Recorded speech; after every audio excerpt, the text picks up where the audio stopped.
Hello. We want to talk to you about how to translate your unpaid experience into what we call workplace currency. So there's this general understanding among moms returning to work, which we both were, Yes. that, well, anything I did post my career doesn't count. Right. And that is so fundamentally wrong. Yes. And you have to start with yourself first Yep. before we launch into the nuts and bolts of how Yep. to do this. But you have to believe it yourself first. And sometimes that believing it is learning the strategies that we're going to teach you today, that the work that you did, even though it was unpaid, is valuable work. It has held up communities, it has supported families, it has made this world a better place. And there is a way to speak that to a hiring manager that can translate and teach them the value of the work that you've done in your time away. And just for the record, we know this works. This isn't us just saying it works. We've had thousands of women take our programs and they're doing this, and we're hearing it all the time. We're seeing women get hired into technical jobs with a 27-year career gap and some technical deficiencies. We see people with all lengths of gap making not only lateral moves from where they left, but also pivoting into new things. Absolutely. So what really makes the difference, or for the ones who are successful, is that, as Kelly said, they believe it themselves. Yeah. So when they're out there talking about it, they're talking about it confidently, and they're showing that those things that they did, even though they weren't conventional, maybe they weren't earning a living, are still very valuable. Focusing on the skills. So what we're going to do today is we're going to break this into two videos. The second one will be coming up next week. This one is on translating the volunteer experience that you've done within your community. Right? The kind of common volunteer jobs that moms take when they're on their career break. Yes. So the way we're going to tee this up is I am going to give a scenario, and then Susan is going to give the example of how you can speak it in a more professional language, so that a hiring manager will say, oh, or someone that you're networking with will say, oh, okay, yeah, I see where you grew that skill set, or I see where that skill set is really important and is something that I would love to have on my team or as a part of my organization. Right. Okay. So example one. So this is me saying this to you. So I ran the Boo Bash in our town, and it was a part of our school system fundraiser at Cherry Tree Elementary School. And we raised about $8,500. Okay. Great. Okay. So I mean, at least you said it, right? Okay. But I'm a hiring manager, and I'm thinking Boo Bash. What does that mean? That sounds really hokey. Cherry Tree Elementary School, it doesn't give me a lot of confidence. And $8,500 is what I spent yesterday on, my printer. Right. I mean, it's just, or my printer paper if it's a big organization. So we're losing something in the language, and we need a better context, and we need a better scale. So let's work on the first part of it. That very first part of the sentence, if she had just said, I was the development director for the primary donor event instead of fundraising. Fundraising is something that only happens in schools and nonprofits. So you want to kind of pivot out of that language. Development, business development, donor development, those are things that have more cachet. They sound better. So I was the lead in say the name of the school system, not the Cherry Tree and the Boo Bash, in the Hartford Public Schools for our largest donor event. And we grew our revenue 40% year over year this first year that I took it over, and we're actually expecting to do even more this year. Right. And so that 40% number comes from the year prior. Right. So last year they raised $6,800. This year we got 45 or 8,500, and we've raised, I don't know if that's actually the math, but I mean, the general idea. So you always want to look at numbers in the most flattering way. So instead of saying the actual number, unless it's really big, say the growth of year over year. If the number hasn't grown, but maybe you've got more donors, maybe it's the same ultimate number, 8,500, but this year you had 50% more donors. Whatever number you can honestly make sound better is what you want to do. If there is no number that's going to sound good, you could always just say, and we exceeded all of our targets. And this goes for anything, including your paid work. If you had a bum year and you didn't make your targets, or you didn't exceed your targets, or didn't finish number one, or grow a lot of revenue, or bring in a lot of revenue, you can always say, I met or exceeded all of my targets. Yeah. So that's the vague way of getting around that one. Yes. Okay. But it's showing context, and scale. And the language is professional. Yes. Okay. Yep. Okay, so here's another one that maybe Yep. could be a scenario. So I started and ran a cycling club. Okay.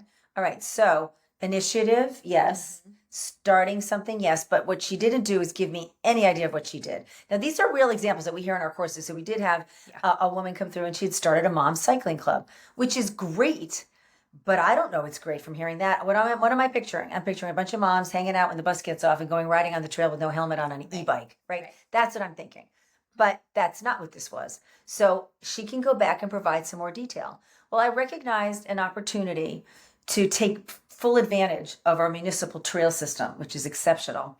And I decided to start a 501c3 nonprofit cycling club open to all members. I grew it from 0 to 500 members within a couple of years. It's still growing. I now have some sub leaders in different geographies so that we can continue to keep the kind of small group cycling feel, because part of it is educational. Part of it is fitness oriented, trying to improve people's cycling skills and grow their endurance and their speed. And I did everything. So of course I did the legal paperwork to set up the 501c3. I got the seed funding to do it. I do all the administration of members. I host or lead all member events. And it has been an absolute, not only success from just the social piece of it and the community building, but from a business perspective, it's given me a chance to tap into all of my business skills. Okay. So context, scale, professional. Also, language. my tone. So I'm a mom of 4 who did this kind of stuff with elementary school kids. I still do. So I can talk like that. But when I'm in an interview, my tone is different. So if I were talking to you on the sidelines, oh my God, I started this amazing women's cycling club. It's so great. I would have that kind of energy. I'm not going to talk like that in an interview. So a lot of it is tone too. Yeah. Okay. Here's two more examples. Okay. So I was on the hiring committee for our new librarian at our local town library. Okay. So again, here, there's no weird language. Right. But there's a lot more that can be said. For example, usually you don't walk onto a hiring committee. You're appointed. So anytime you're appointed or elected or chosen, you want to let the interviewer know. And this is what we mean by context. Right. You're giving context to how you ended up on exactly. this So committee. Yeah. I was really honored to be appointed by our mayor or whoever chose you to serve on our library's hiring committee for a new library director. This is a large community resource. It actually just went through a $5 million renovation. So there are a lot of eyes on this library, and whoever was chosen to run it was going to have a really big responsibility in bringing in community members and constituents to justify that $5 million that had just been invested in the infrastructure. So I was involved in creating questions to ask and doing some sourcing and doing some vetting, background checking. I was checking references. And of course, I participated in the interviews with other appointees and town officials. And ultimately, it was a very competitive process. We had 3 finalists, any one of whom could have been great. We chose the one that we thought would be best, and he is still going strong at our library, both in terms of just participation and organic growth. Has just been so successful, kind of through the roof and beyond our expectations. So I'd have to give a lot of numbers there because it's harder to measure that because there's not a lot of exchange of money, except in late fees. But you get the idea. Yes. Okay. Last one. I co-chaired the building committee for my kids' new preschool. This is something that I did. Right. So preschool always has. It's so interesting because I actually think, having raised 4 kids, that the needs, they're demanding on either end, but for some reason we have less respect when it's a preschool than if we said it was a private boarding school, right? Yeah. But when I really think about one of the biggest projects I ever did, it was in those preschool years because I actually was immersed because they're welcoming you into the school. They want you to be a part of it. And they also don't have a lot of sexy board members. Yes. Like a private boarding school would have. Yep. So I probably would downplay the preschool. I probably would say something like, I co-chaired the building committee for one of my children's schools. This was a ground up new build, replacing an old build. So there was a lot of site remediation that had to be done.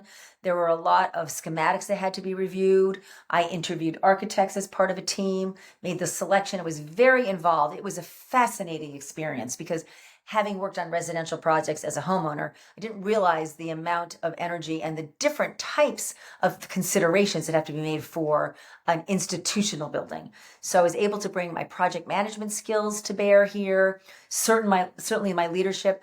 And I think where I really shined on that project was my ability to connect with lots of different people, whether it was the guy banging nails or the chairman of the board who was providing the biggest check for it. So great project for me. I'm really excited to have done it. Yes. So as you can see, all of these different translations that Susan did are using that professional language. They're showing you context. How did you come to this position? What was the context of this role or this experience that you had? And then that scale piece. But I think the beauty of what Susan is doing, and I really want you all to tap into that, is it's storytelling. She's telling you a story about each one of these different experiences that's bringing to life and teaching that hiring manager on the other side, here is real work that I have done. Here is real work that has mattered. And you can understand it because we all can understand a good story. And just know this, I did these with no preparation. Kelly teed me up and I made it up. Right. Now, you're going to sound better because you're going to have actual true details. Yes. And you're going to practice And you're going to practice it. Yeah. But understanding the framework and understanding kind of the attitude that I brought to the answers, it was very confident. And you can really make a lot of mistakes if you deliver things well. Yes. Okay. So this is part one, like we said before. This is talking about community work. We are going to talk about caregiving work and elder care in the next video. Yeah. So if you liked what you heard today, you can follow us here. And until next time. Until next time. Thank you.